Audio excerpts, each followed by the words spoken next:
When we look back at the calls of the prophets and messengers of God, we can see that they were sent to mankind as a mercy from the most merciful. They were sent in a time of great disobedience and violence. They were sent in a time of great disbelief and immorality. They were sent to us as guides to lead man towards the path of God. You have heard their names and learned and benefited from the stories of their lives. Adam, Noah, Abraham, Moses, Joseph, Jesus, and Muhammad. But there were over 124,000 prophets, many of which are unknown. We here at the Black Banners of the East Satellite Channel are honored to present in this documentary a prophet of God who is known, yet is not. The prophesied king without a crown, Kung Fu Tzu, but you may know him as Confucius.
Many people from all over the world have benefited from the teachings of Confucius.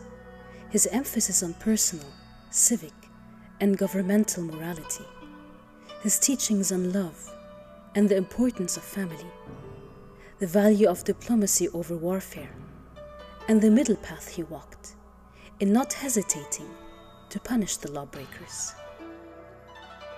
He had a long political career and taught his students for most of his life.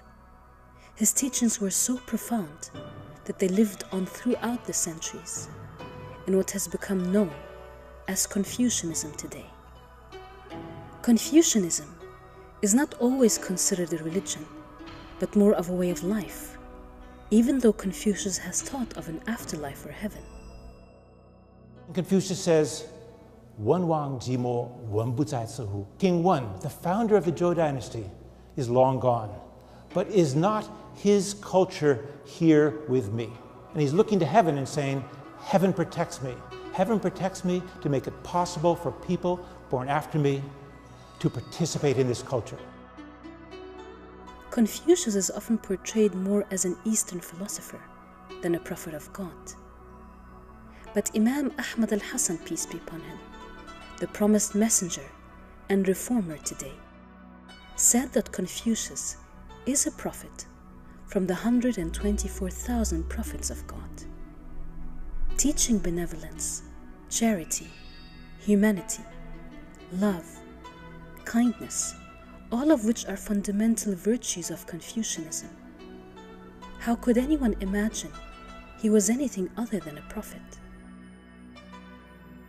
Confucius summed up this virtue as Airen. It's simply translated to love others. Love truly is the key. It is the message of all the prophets and messengers of God. Confucius, whose true name was Kung Fu Tzu, was born in the state of Lu, northeast China, in 551 BCE. He is most often known in Chinese as Kong Tzi, which literally means Master Kong. He has also been called the Great Sage, First Teacher, and Model Teacher for 10,000 ages. He was only 3 years of age when his father, Kong He, a military officer, died. It is said that at birth, a mystical creature approached his mother and bowed its head, a jade stone dropping from its mouth. The mother then received the revelation that her son would one day be a king without a crown. Growing up, his mother certainly could see his wisdom was well beyond his years. When the village youth would pretend to be evil dukes and warlords, fighting and killing each other in battle, and asked Confucius to join them in their play, he would simply respond that there was enough violence that already existed. Confucius grew up very poor and simple, but he did receive a good education from his grandfather, who taught him of the ancestral rites and wisdom. He taught his students the ideas of ancient Chinese wise men that he studied in order to achieve reform in the government, which was lawless and corrupt. Confucius was a reformer. He did not believe in meditating and spending his life in the caves or temples. He stayed between the people. He helped them grow and change their own selves, so that they could in turn go out and change the world around them. He said, "It is beautiful to live amidst humanity. It is hardly wise to live in a place destitute of people." In the collection of his sayings, known as the Analects, he said, "Since I can't get men who act according to the middle way, I must find the adamant and the cautious. The adamant go after things, the cautious restrain themselves from doing certain things." Confucius lived the middle way, or straight path. It is clear he called the people to the very path of all the prophets and messengers of God. Jesus, peace be upon him, said that he was the way, truth, and life. Early Christians referred to him calling to the way. Prophet Muhammad, peace be upon him, and his family called to Sirat al-Mustaqim, or the straight path. And Confucius not only called for the middle path, but simply the Tao, or the way. What else would a prophet of God do? Confucius would speak out against the non-working scholars of his time, as Imam Ahmad al-Hasan, peace be upon him, has warned us about in this time and in every age. Those wolves in sheep's clothing, those ones who hold on to all the knowledge and money and power, yet do not implement in their own lives the teachings that they deliver to the people. Confucius always emphasized on implementation of the teachings, and he said, "Isn't it a pleasure to study and practice what you have learned?" And the way Confucius would put it is very intriguing. He would argue that one of our dangers as human beings is we tend to fall into sort of patterns of behavior that we just endlessly repeat, and that we actually live our lives very differently from what we often claim we're doing. So we may have great ideals that we think we're living by, but in practice we're just sort of playing out the same patterns over and over again. And what interests him is therefore that we self-consciously do things to break us out of that. So he's, for example, very interested in rituals, but rituals in a very specific sense. So rituals in which you create these spaces in which you have to become a very different type of person to break you out of your standard ways of acting. In fact, one of his most favorite disciples was Yan Hui, who is the one said to have carried out Confucius' ideas most faithfully. He led a hard life, but never let it deter him from his studies. Confucius once said of him, I doubt that I can find another person who is so attentive, diligent, and consistent in his studies as Yanhui. He eats coarse grain, drinks nothing but water, and lives in a small, narrow lane. To anyone else, this would be depressing, but not Yanhui. He is always happy and always studies hard. But Confucius criticized Yanhui for being too obedient and not having independent views. Yanhui accepts everything I say, he observed. That's neither good for him nor for me. His most devoted student and protector was Zilu, who was self-confident and very courageous. However, he lacked in tactics. Confucius warned him many times to use caution. Once Zilu asked Confucius, "If you were to lead an army, who would you take with you to the battlefield?" Confucius' reply was, "I would certainly not take anyone who dreamed of killing a tiger bareheaded. Neither would I take anyone who behaved rashly and wanted to cross a river without any preparation. I would take with me someone cool-headed and prudent." Confucius had over 3,000 young men as students, but only 72 of them could master his teachings and be worthy enough to be called his disciples. They were the brightest, whom spent the most times with him, and some of them used to join Confucius on his travels to other states. In religious traditions, it is known that there are certainly recurring numbers throughout history, divine numbers that signify a great matter: 12, 19, 24, 33, 40, 72, 313, 10,000, and many others. Take, for example, the companions who stood with Imam al-Hussein, peace be upon him, in Karbala. Those pure ones who were martyred thirsty achieved a great victory, defending the supremacy of God, and who were immortalized. They were 72. There are no coincidences, and only the proofs of God can interpret the meanings behind these holy numbers. But there are reasons to reflect why only 72 in the end could truly master Confucius' teachings, and these 72 are too remembered to this day. Confucius could not have come at a better time for his people. There was so much violence, corruption, immorality. He brought many of the people out of that and showed them a new way. But he would always say that he did not come with anything new. He acted as a reminder of those divine messages of the past, similarly to Jesus when he said, "Do not think that I have come to abolish the law or the prophets. I have not come to abolish them, but to fulfill them." Confucius was calling for a divine government, no different than that of the prophets and messengers before and after him. It is clear that he was against ruling by force. He was against oppression and tyranny. He said, "If you can control people by punishment, they will avoid crime, but have no personal sense of shame. If you govern them by means of virtue and control them with propriety, they will gain their own sense of shame and thus correct themselves."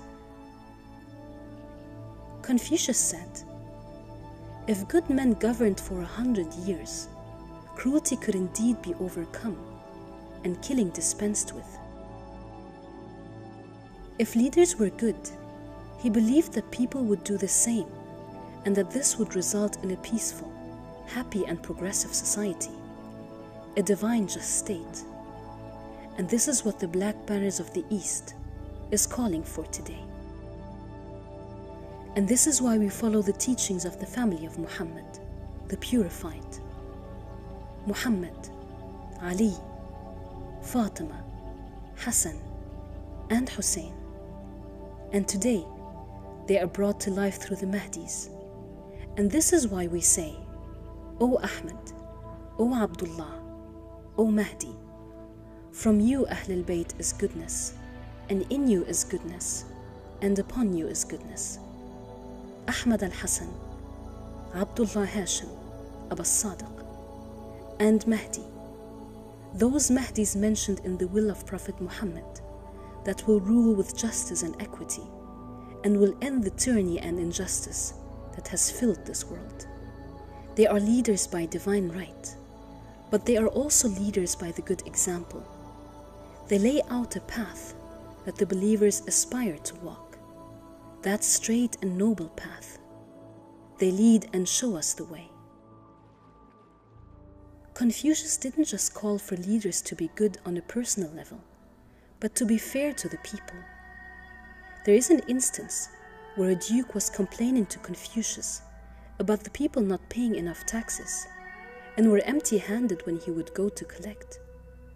Confucius reasoned with him that the taxes were way too high on the people, and if the duke would be more just and lower the taxes to a fair amount, the people would be happy and produce more, giving the duke more money in return. The duke agreed and lowered the taxes more than anyone on the previous dynasties. Stories like these earned him a great deal of respect among the ruling classes, and at the age of 50, in 501 BCE, Confucius became more than just a spiritual teacher. He became a judge and was put in charge of law and order in the state of Lu. The laws created by Confucius, which were based on his personal teachings, were very successful that crime almost disappeared. But his ways and teachings fell on deaf hearts and minds among the rulers in that time. He was dismissed in 496 BCE because his jealous rivals plotted against him. It is important to know here that Confucius was not just known for his peace and love, as many believe today. It is a huge misconception, similar to Jesus, where Christians always ignore the fact that Jesus was a rebel and challenged the scholars. He flipped over the tables and told his followers to be ready to carry their crosses on their backs. Jesus wasn't afraid to stand up against Rome and the Jewish elite. Confucius was the same way. When he was told of a rich lord who pressured the peasants to make him richer, Confucius said, "Attack him. You have my permission." When it comes to the truth, Imam Ahmad al-Hassan, peace be upon him, says, to speak it, though it is bitter and heavy, and the falsehood is sweet and light. Confucius always applied this, even with the lords and dukes and rulers of the time. When asked how to serve a prince, Confucius said, "Tell him the truth, even if it offends him." Confucius was not compliant. He spoke his mind and heart and delivered the message of God to not just the people, but the tyrants of the time, just like all the prophets and messengers.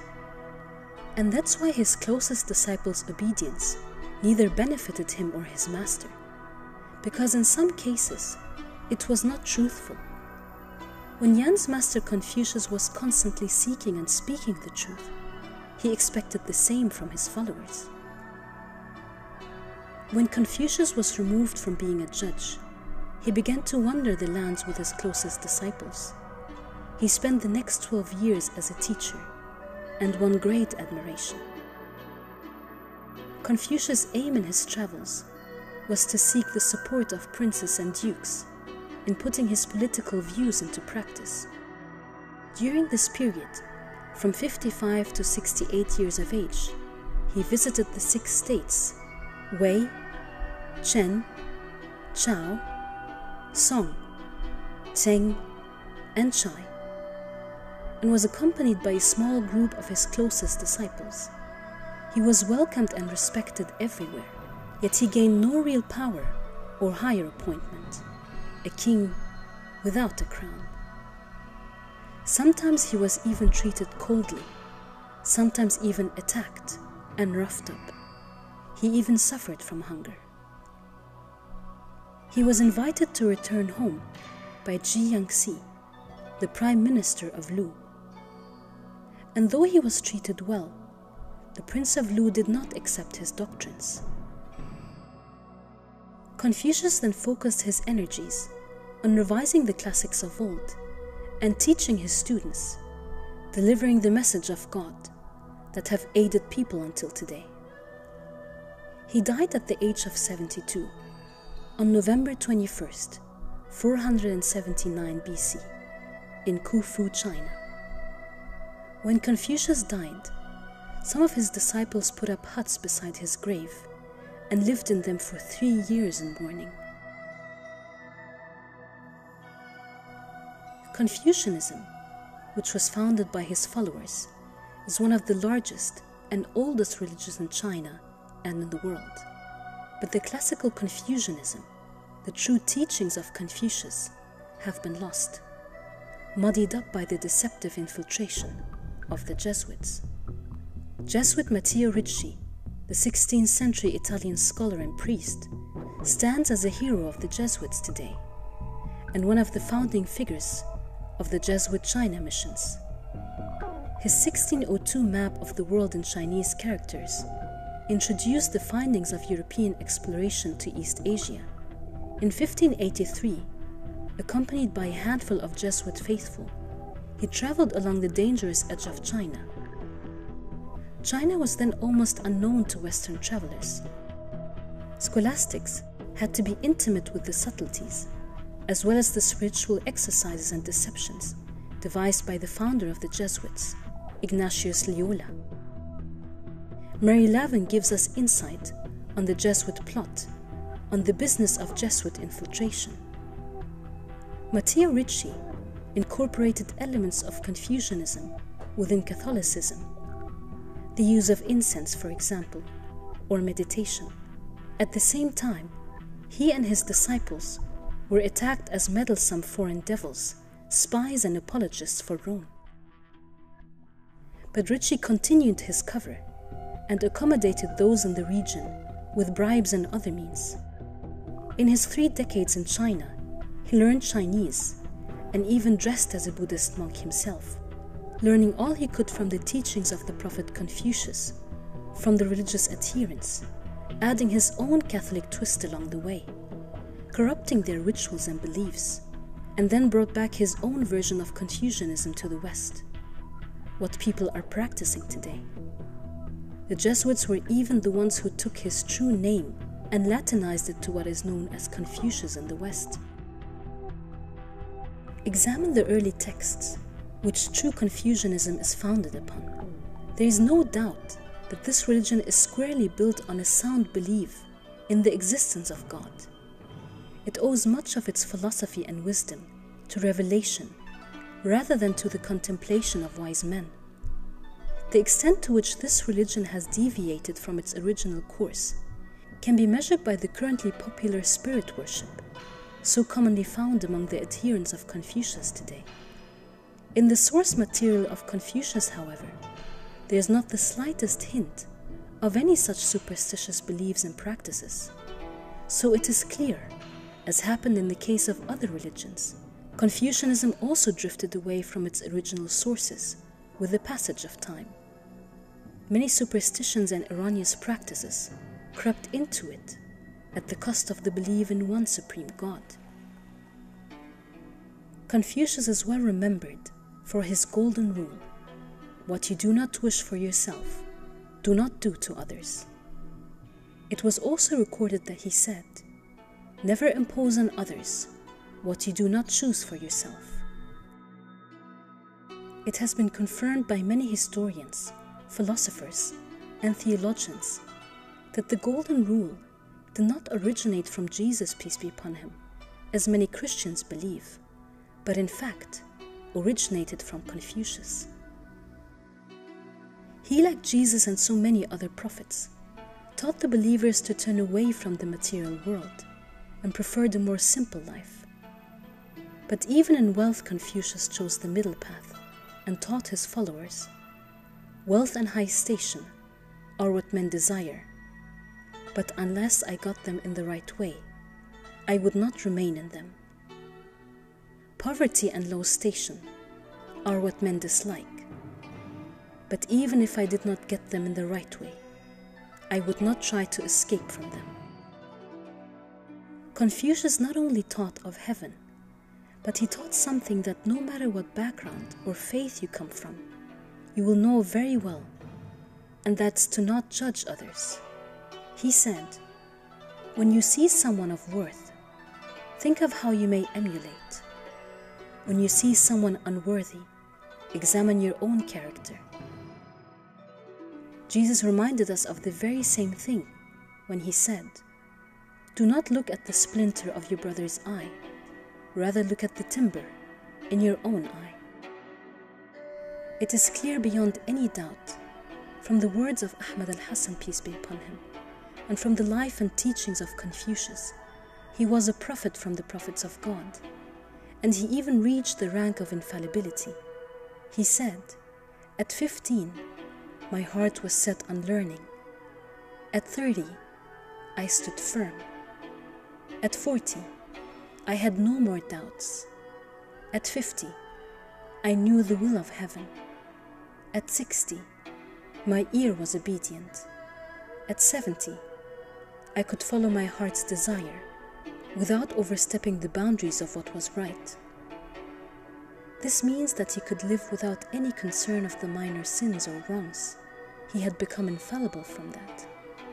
In his Analects, Confucius said, the virtue embodied in the doctrine of the mean is of the highest order, but it has long been rare among people. And it is as if he foretold of that divine man and his attributes and the state which is to come in his doctrine of the mean or the Zhongyang. It is only the man with the most perfect divine moral nature who is able to combine in himself quickness of apprehension, intelligence, and understanding, qualities necessary for the exercise of command, magnanimity, generosity, and gentleness, qualities necessary for the exercise of patience, originality, energy, strength of character, and determination, qualities necessary for the exercise of endurance, piety, noble seriousness, order, and regularity, qualities necessary for the exercise of dignity, grace, method, subtlety, and penetration, qualities necessary for the exercise of critical judgment. Thus all-embracing and vast is the nature of such a man. Profound it is and inexhaustible, like a living spring of water, ever running out with life and vitality. All-embracing and vast, it is like heaven, profound and inexhaustible. As soon as such a man shall make his appearance in the world, all people will revere him. Whatever he says, all people will believe it. Whatever he does, all people will be pleased with it. Thus his fame and name will spread and fill all the civilized world, wherever the heavens overshadow and the earth sustain, wherever the sun and the moon shine, wherever frost and dew fall. All who have life and breath will honor and love him. Therefore we may say, he is the equal of God. It is only he in this world who has realized his absolute self that can order and adjust the great relations of human society and understand the laws of growth and reproduction of the universe. Now where does such a man derive his power and knowledge except from himself? How simple and self-contained his true manhood, how infinitely grand and vast the moral height of his nature. Who can understand such a nature except he who is gifted with the most perfect intelligence and endowed with the highest divine qualities of character, and who has reached in his moral development the level of the gods?